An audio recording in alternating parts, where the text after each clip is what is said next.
As a result of a 2020 campaign so decimated by injury, the depth of the Denver Broncos roster had been exposed.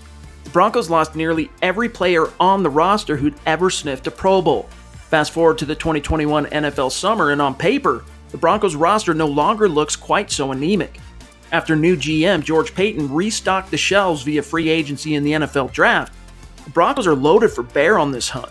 Even the likes of Pro Football Focus, which has taken a very skeptical and at times adversarial position on the post-Super Bowl 50 Broncos, has taken notice.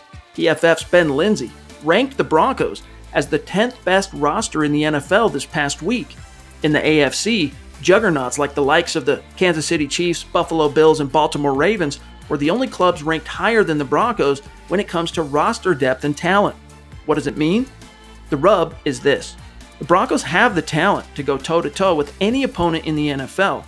Beating stiff competition, though, and returning to the postseason for the first time since the 2015 campaign won't come down to how well Von Miller and Bradley Chubb get after the quarterback or how many interceptions the Justin Simmons-led secondary tally.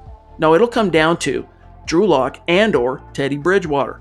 The quarterback position is really the only persisting question mark on this roster. Now, coaching acumen, that's a different story. When it comes to personnel, the Broncos will go exactly as far as their quarterback can take them. The Broncos bet on Lock by passing on Justin Fields at pick 9 in the draft, though Paton hedged by acquiring Bridgewater via trade. Why did Paton stick with Lock? Based on what the GM has said publicly, the Broncos still believe Lock has the tools the teams look for. The talent is there, it's just a matter of putting it all together once and for all. If Lock bombs or fails to launch, Bridgewater has proven at past NFL stops that he can step in and quarterback a deep roster like Denver's and keep the team competitive. Star Wars numbers? Don't count on it.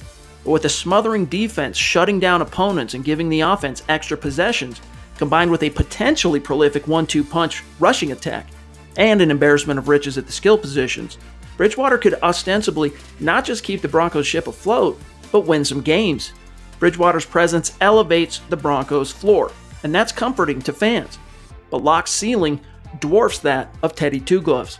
Ceilings are a non-issue, however, if a quarterback can't even come close to touching it with his bare hands. Time will tell whether year 3 is when Lock finally turns the corner and helps launch the Broncos into the NFL stratosphere like his NFL rival quarterbacks such as Patrick Mahomes, Josh Allen, and Lamar Jackson did for their respective clubs. For Mile High Huddle, I'm Chad Jensen.